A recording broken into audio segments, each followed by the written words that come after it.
he did it. He actually did it. Oleksandr Usyk didn't just become heavyweight champion. He didn't just beat Tyson Fury. He pretty much took on the boxing establishment and won. Oleksandr Usyk wins a 12-round split decision. The reality is, right, it was close. It was competitive. I don't necessarily mind the split decision per se, although I thought they'd give Tyson Fury the results because the referee gave him a lot of... I'll talk about the knockdown in a wee bit, but the referee gave him extra time. He let him away with a few fouls in there. And I was just thinking, the writing's on the wall. They're not going to give Usyk this fight. It might be close, but they're not going to give him this fight. They're just not going to do it. The reality is he won this fight. And he did win it. He got the decision. And it should probably have been unanimous. 5-7, 8-4 is about right. Let's talk about this fight. The first round, Oleksandr Usyk came out. And he was immediately landing shots to Tyson Fury's body. Backing Tyson Fury up with the body shots. Getting him in again the ropes. Tyson Fury does a lot of showboating in the ring. And you'll see that. He does an awful lot of showboating. He'll go to the side and blah, blah, blah, blah, blah, blah. Usyk lands a shot, blah, blah, blah, blah, blah, all this, right? That showboating, it's not really done, in one sense it's done to antagonise the fighter and make him overcommit. But it's also there to kind of make the people at ringside, judges included, think, oh, he's not done anything. And Fury, even though he's not doing anything, it's like the magician, as I say several times about boxing. The magician is always getting you to look the other way, from what way the trick is actually being done. So Usyk is the one actually landing the shots, right? He's the one really doing the trick, but he's getting you to look the other way. You're looking at Tyson. You're like, oh yeah, he's doing this, and oh, what did he do? Oh, I forgot. He's showboating. He does all that showboating to fool the opponent and to fool the people watching. If you look at the rounds, Usyk won probably the first round, argued the second round, I gave him the third round, and it was kind of from round 4 to round 6. That's when Tyson Fury really started to come on strong.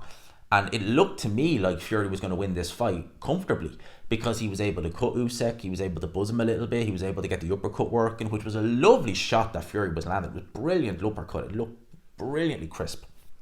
And he damaged Usyk over the eye. So I was thinking, okay, Fury is looking good, but can he sustain that? And Oleksandr Usyk has a tendency in the mid-rounds to really come into a fight. Like you see him against Chisora. He lost the early part of those rounds, and the scorecards were very close in that fight. They shouldn't have been, but they were. He lost the early part of the round, but once he came into it and he was on it, you know. And he did that in this fight. He came into it in round 7, had a good round 7, won round 8, and round number 9, I literally lost the plot. I was, when he rocked Fury like that, I didn't see it coming, and I was like, oh my god, he's after rocking Tyson Fury, I can't believe it. And I nearly lost the plot watching it and commentating on it.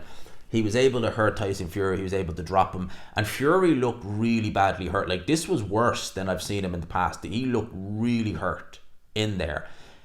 The referee gave him quite a bit of time to recover, to the point where by the time he said box on, the bell had already gone for the end of the round, so nothing could have actually happened. Round number 10, Fury actually came back into it, and for my money he might have even, well, no, he didn't nick the round, but Usyk still won it, but he could have been in with a shout of winning the round. Round 11 I actually gave to Fury, but I gave round 12 clearly to Oleksandr Usyk.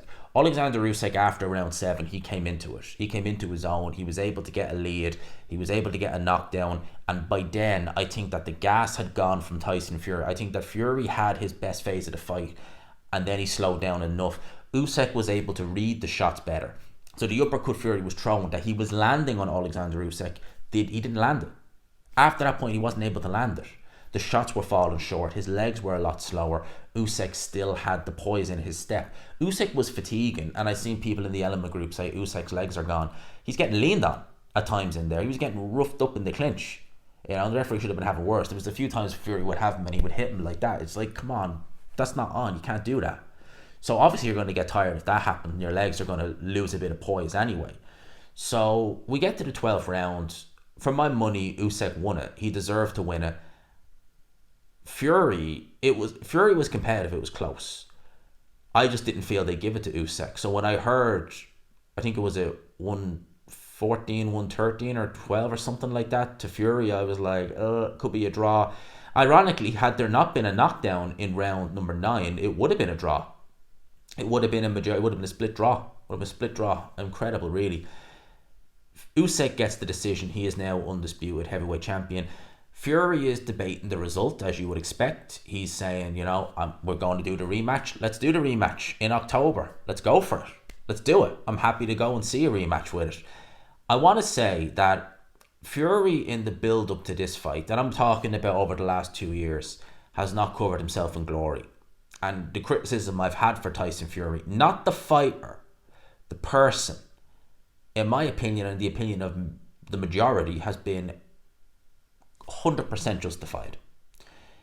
Don't take away from Fury the fighter and credit of the highest to him and Oleksandr Usyk for the performance they put on in this fight. This was worthy of a heavyweight undisputed fight, and let no one tell you otherwise. This was worthy of a heavyweight undisputed fight. Oh yes, it was. And both men, credit to them, they played their part. Tyson Fury is a tremendous talent. He is a tremendous fighter. He is absolutely phenomenal in that ring. Oleksandr Usyk was the better man tonight. That doesn't mean he won't be the better man comes October. But Tyson Fury was the better man tonight. Oleksandr Usyk didn't just beat Tyson Fury. He beat Frank Warren. He beat Eddie Hearn. He beat the boxing establishment. Because going into this fight, TalkSport acted as though if you picked Oleksandr Usyk to win like George Groves, you was just like, how could you? How dare you? Like guys like Piers Morgan up in here. How dare you? How dare anyone can have a pick, or I pick Usyk. How dare you? That's Piers Morgan. Like he's like. But that's what it was like on TalkSport. Oleksandr Usyk didn't just beat Tyson Fury, beat the boxing establishment, because they wanted to do Fury Joshua next. And I can see why. It was a massive fight. They might still be able to do Fury Joshua, but he has to get through Oleksandr Usyk again. Oleksandr Usyk, undisputed, I just love saying it, undisputed heavyweight champion of the world. We finally in boxing have an undisputed heavyweight champion. We have an undisputed heavyweight champion. I have wanted this for over a decade, and we finally have an undisputed heavyweight champion in a fight that was deserving. Of an undisputed heavyweight championship. Credit to both men. Lads, I'll leave it there. Peace.